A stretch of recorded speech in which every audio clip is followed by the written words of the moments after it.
السلام علیکم ورحمۃ اللہ وبرکاتہ۔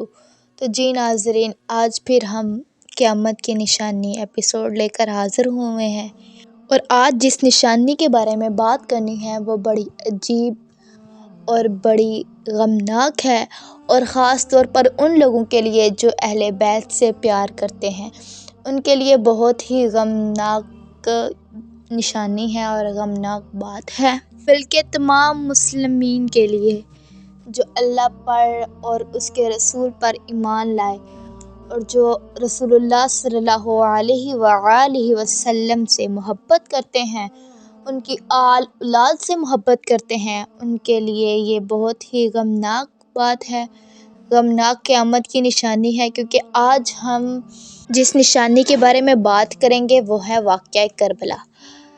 جی ناظرین، بہت سارے لوگ واقعہ کربلا کے بارے میں تو جانتے ہوں گے، لیکن یہ قیامت کی نشانیوں میں ہے، اس کے بارے میں ہم ذرا تفصیل سے بات کریں گے۔ سب سے پہلے میں آپ کو یہ بتاتی ہوں کہ قیامت کی نشانیوں کو 3 قسموں میں تقسیم کیا گیا ہے۔ پہلی وہ نشانیاں جو ظاہر ہو کر ختم ہو گئیں، انہیں علامات بعیدہ کہا جاتا ہے۔ دوسری وہ نشانیاں جو ظاہر ہو کر ختم نہیں ہوئی بلکہ چلتی جا رہی ہیں اور چلتی جائیں گی۔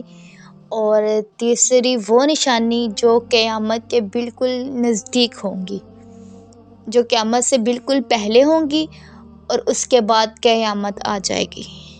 جی تو ناظرین، جن لوگوں نے ہمارے چینل کو سبسکرائب نہیں کیا وہ سبسکرائب کریں اور اچھی اچھی نیتوں کے ساتھ آگے شیئر کریں، تاکہ جو لوگ قیامت کے بارے میں نہیں جانتے، قیامت کی نشانیوں کے بارے میں نہیں جانتے، ان کو بھی اس چیز کا علم ہو جائے، اور اللہ پاک آپ کے علم میں اور آپ کے مال میں اور رزق میں برکت عطا فرمائے، آمین۔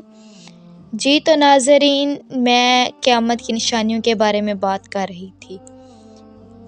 ہماری امت سے پہلے بھی کچھ لوگ ایسے آئے جنہوں نے اللہ تعالیٰ کے پرہیزگار بندے اور صالحین بندے اور اللہ کے نبیوں کو قتل کیا، معاذ اللہ۔ جس بات کی تفصیل ہمیں رسول اللہ صلی اللہ علیہ وآلہ وسلم کے زبان اقدس سے ملتی ہے۔ رسول اللہ صلی اللہ علیہ وآلہ وسلم نے ارشاد فرمایا کہ یہودیوں نے ایک دن میں 45 نبیوں اور 170 صالحین کو مار دیا، جو ان کو نیکی کا حکم دیتے تھے، بھلائی کا حکم دیتے تھے۔ ہماری امت میں سے بھی ایک ایسا شخص آیا جس نے رسول اللہ صلی اللہ علیہ وآلہ وسلم کے اہل بیت میں سے، ان کے گھر والوں میں سے، ان کے اہل و عیال میں سے بہت سے لوگوں کو شہید کر دیا، معاذ اللہ، اللہ اکبر۔ جی ناظرین، ہم نے آپ کو بتایا تھا کہ قیامت کی نشانیوں کو 3 قسموں میں تبدیل کیا گیا ہے، اس کی 3 اقسام بیان کی گئی ہیں۔ تو علماء کرام نے سب سے پہلی قیامت کی نشانی یہ بتائی ہے کہ رسول اللہ صلی اللہ علیہ وآلہ وسلم کا ظہری وصال، کیونکہ نبی پاک صلی اللہ علیہ وآلہ وسلم اللہ تعالیٰ کے آخری نبی ہیں، ان کے بعد کوئی نبی نہیں آ سکتا، کوئی رسول نہیں آئے گا۔ اس طرح سے اب یہ دنیا ایک طرح سے اینڈ کی طرف جا رہی ہے، آخرت کی طرف جا رہی ہے۔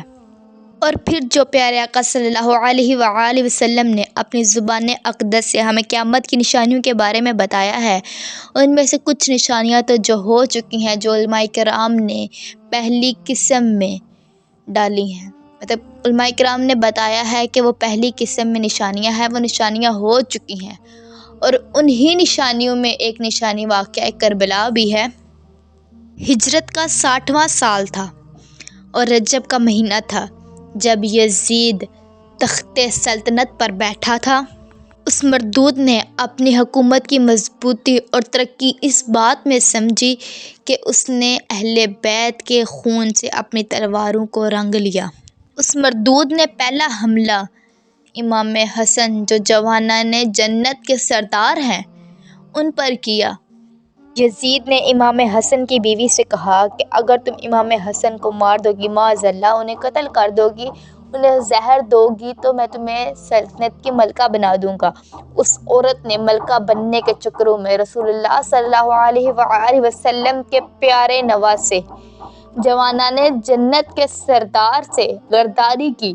اس نے ایک بار بھی یہ نہ سوچا کہ رسول اللہ صلی اللہ علیہ وآلہ وسلم محشر میں اگر مجھ سے سوال کریں گے تو میں کیا جواب دوں گی، اس بارے میں اس نے ایک بار بھی نہ سوچا۔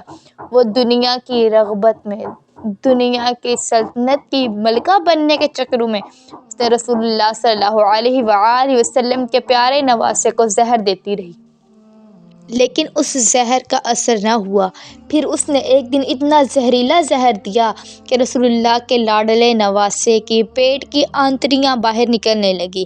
جب یہ خبر حضرت امام حسن کے بھائی کو ہوئی تو وہ آئے اور اپنے بھائی سے پوچھا کہ آپ کو زہر کس نے دیا؟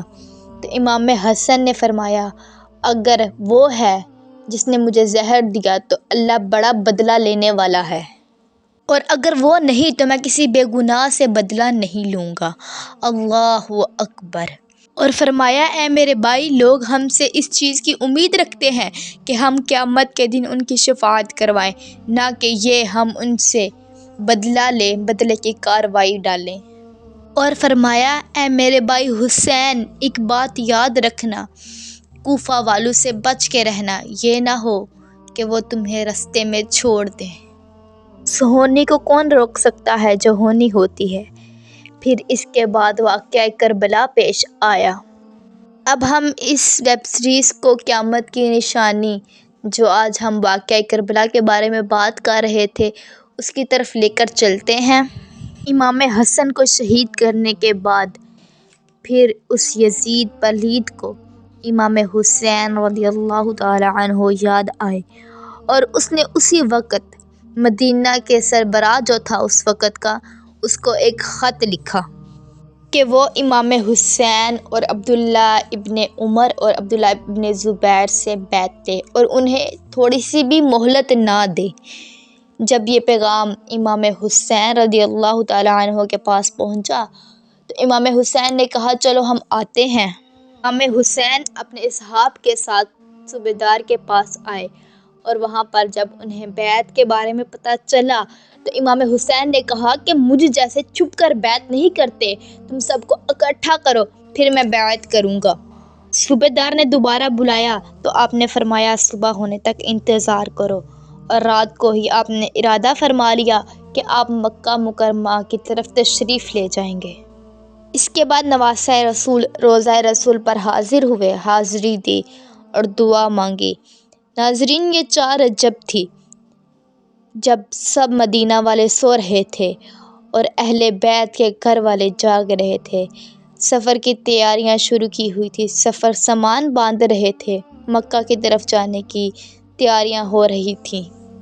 حضرت امام علی مقام روضہ رسول سے باہر تشریف لائے تو قافلہ روانہ ہو گیا مکہ مکرمہ کی طرف۔ آنکھیں اشک بار تھی وہ لوگ جو مدینہ میں پیدا ہوئے۔ نانہ رسول کا روضہ بھی مدینہ میں تھا۔ وہ لوگ مدینہ کو کیسے چھوڑ کر جا رہے تھے، آنکھوں سے آنسو جاری تھے، پر رسول اللہ صلی اللہ علیہ وآلہ وسلم کے دین کی خاطر وہ مدینہ کو چھوڑ کر جا رہے تھے۔ وہ کیسی غمگین رات ہوگی جب انہوں نے مدینہ منورہ کو چھوڑا ہوگا۔ اور دوسری طرف جب کوفہ والوں کو یہ خبر ملی کہ یزید بادشاہ بن گیا ہے وقت کا، اور امام حسین سے بیعت طلب کی ہے، اور امام حسین مدینہ چھوڑ کر مکہ کی طرف ہجرت کی ہے، تو کربلا والوں نے، کوفہ والوں نے آپ کو خط لکھنے شروع کیے۔ 1 نہیں 2 نہیں 150 خط لکھے۔ تو امام حسین رضی اللہ تعالی عنہ نے ارشاد فرمایا کہ میں اپنے چچا زاد بھائی امام مسلم کو آپ کی طرف بھیجوں گا، اور وہ تمہارا معاملہ ٹھیک دیکھ کر ہمیں خط لکھیں گے اور ہم بھی آپ لوگوں کی طرف آ جائیں گے۔ جب حضرت مسلم کوفہ پہنچے تو کوفہ والوں نے آپ کا استقبال کیا، بلکہ 18,000 لوگ آپ کی بیعت ہو گئے۔ کوفہ والوں نے امام مسلم بن عقیل کو اپنی باتوں سے اتنا مطمئن کر لیا تھا، اتنا سیٹسفائی کر لیا تھا کہ امام مسلم بن عقیل نے حضرت امام حسین رضی اللہ تعالیٰ عنہ کو خط لکھا کہ کوفہ والوں نے میرا اچھا استقبال کیا اور بہت بڑی تعداد میں لوگوں نے میری بیعت کر لی ہے، آپ بھی ادھر تشریف لے آئیں۔ دوسری طرف کوفہ والوں نے یزید کو خط لکھا اور بتایا کہ امام حسین رضی اللہ تعالیٰ عنہ نے ہماری طرف امام مسلم بن عقیل کو بھیجا ہے، اور کوفہ کے جو سردار ہیں نعمان بن بشیر، وہ ان سے بہت نرمی کا برتاؤ کر رہے ہیں، اور اگر تم نے کوفہ کو سنبھالنا ہے، کوفہ کی سلطنت کو سنبھالنا ہے، تو تم ایک ادھر جابر حکمران بھیجو۔ یزید نے عبداللہ ابن زیاد کو وہاں کا حکمران بنا کر بھیجا اور کہا کہ تم نے امام مسلم کو یا تو شہید کر دینا ہے یا کوفے سے نکال دینا ہے۔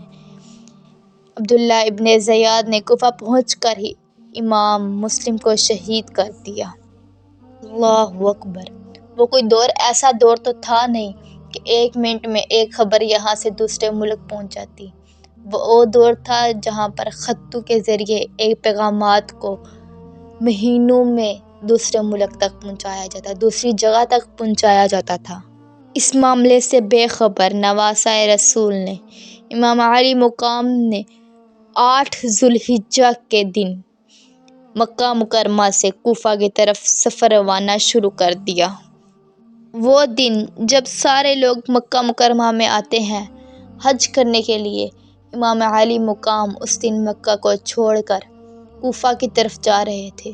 صحابہ اکرام نے منع کیا کہ کوفی لایوفی ہیں، وفادار نہیں ہیں، آپ نہ جائیں، لیکن امام علی مقام نے کہا کہ انہوں نے مجھے بہت خط لکھے ہیں، اور اگر میں نہ گیا تو قیامت کے دن کو کہیں وہ یہ بات نہ کہہ دے کہ ہم امام حسین رضی اللہ تعالیٰ عنہ کو بلاتے رہے، اگر وہ آتے تو ہم بیعت کر لیتے، وہ آئے ہی نہیں، یہ بات نہ کہہ دے۔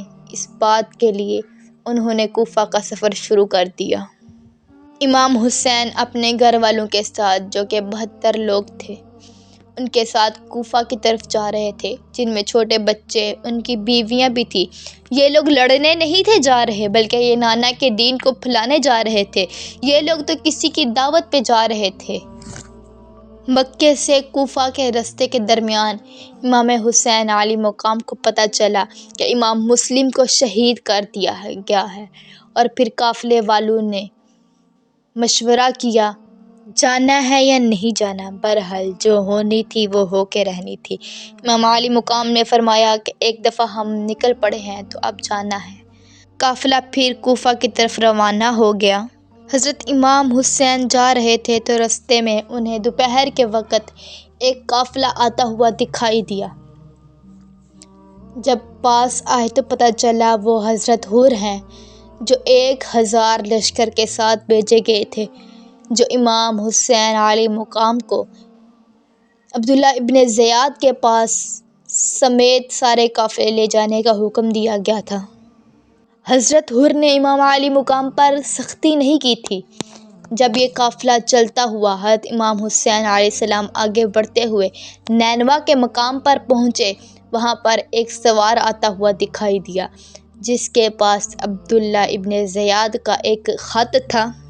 اس خط میں لکھا ہوا تھا کہ امام علی مقام پر سختی کی جائے، اور جہاں بھی یہ رکیں، یہ میدان میں رکیں، پانی کے قریب نہ جائیں۔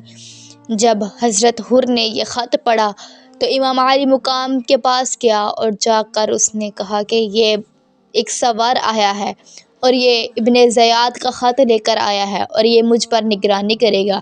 اس خط میں یہ بھی لکھا ہوا تھا کہ یہ سوار تمہارے ساتھ رہے گا اور تمہارے بارے میں مجھے بتائے گا کہ تم نے سختی کی یا نہیں کی۔ ناظرین، محرم الحرام کا مہینہ شروع ہو چکا تھا۔ حضرت امام علی مقام کربلا کے میدان میں پہنچ چکے تھے۔ آزمائشوں اور مصیبتوں کا سفر شروع ہو چکا تھا۔